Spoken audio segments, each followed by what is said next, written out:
Reconciliation statement. जो bank reconciliation statement है होता क्या है, जिसमें हम लोग देखते हैं कि जो कैश का बैलेंस और कैश बुक का बैलेंस और बैंक का बैलेंस आपस में टैली क्यों नहीं करता, उसको हम टैली करते हैं।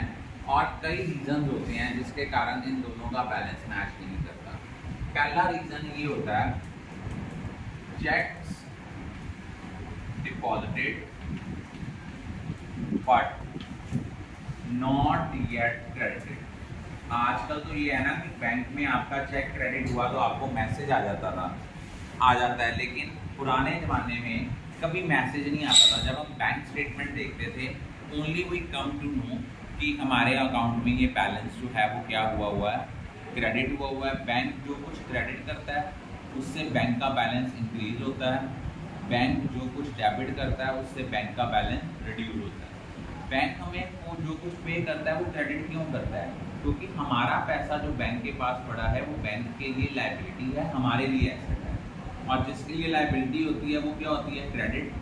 इसीलिए बैंक में जो हमारा पैसा पड़ा हुआ है वो हमारा क्रेडिट बैलेंस। और मान लो आपने चेक डिपॉजिट कराया, बैंक ने उसको क्रेडिट नहीं किया, इससे क्या होता है? कैश बुक के अकॉर्डिंगली आपने बैंक का बैलेंस बढ़ा लिया, लेकिन पासबुक के अकॉर्डिंगली वो बैलेंस क्या होता है? कम होता है, क्योंकि अभी तक बैंक ने क्रेडिट नहीं किया। इस केस में कैश बुक प्लस होगी, पासबुक माइनस होगी। सेकेंड रीजन है चेक इशूड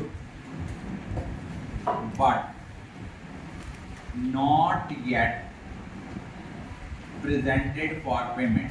कि आपने किसी को चेक दिया, आपके अकाउंट से पेमेंट नहीं हुई। अगर आपके अकाउंट में चेक क्रेडिट होने में 3 दिन लगते हैं तो आपके अकाउंट से पैसे जाने में भी 3 दिन लगते हैं। अब इस केस में क्या हो गया? कैश बुक के अकॉर्डिंगली आप माइनस, पासबुक के अकॉर्डिंगली बैलेंस बढ़ा हुआ है। थर्ड है interest credited bye bank. Bank ने आपको इंटरेस्ट क्रेडिट किया, कैश बुक को नहीं पता, cash book minus, passbook plus. आगे है बैंक चार्जेस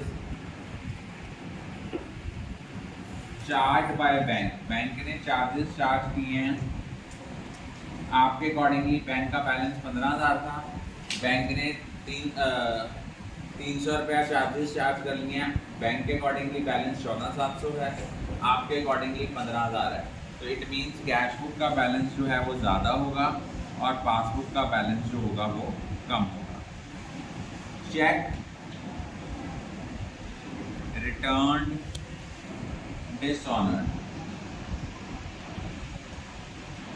कि बैंक ने आपने बैंक में कोई चेक डिपॉजिट कराया था, आपने सोचा बैंक का बैलेंस बढ़ गया, लेकिन बैंक ने उसको वापस कर दिया तो बैंक का बैलेंस कम हो गया।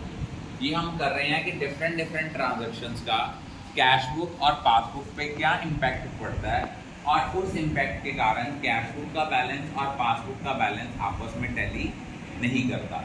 पहला था चेक डिपॉजिट कराया, बैंक ने अभी तक क्रेडिट नहीं हुआ, cash book plus, passbook minus. Cheque आपने इशू किया, अभी तक बैंक में प्रेजेंट नहीं हुआ पेमेंट के लिए, cash book minus, passbook plus.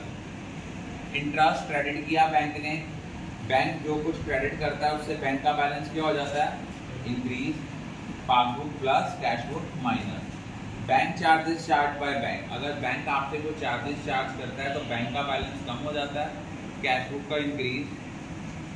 Check return dishonoured, cash book plus, cash book में तो पता ही नहीं क्यों चेक वापस आया है, लेकिन बैंक के अकॉर्डिंगली वो आपका बैलेंस क्या हो चुका है? कम हो चुका है।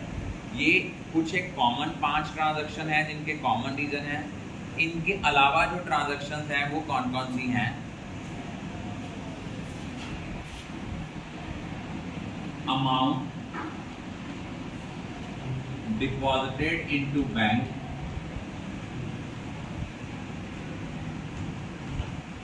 Directly by customer. कस्टमर ने डायरेक्टली बैंक में पैसे जमा करा दिए, कैश बुक के अकॉर्डिंगली बैलेंस कम है, पासबुक के अकॉर्डिंगली बैलेंस ज़्यादा है। क्लियर? और अगर मान लो डिविडेंड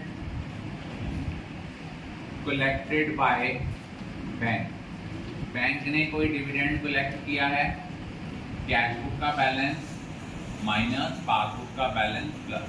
आज आप ये पहले 7 ट्रांजैक्शंस करोगे। I think all of you are clear about.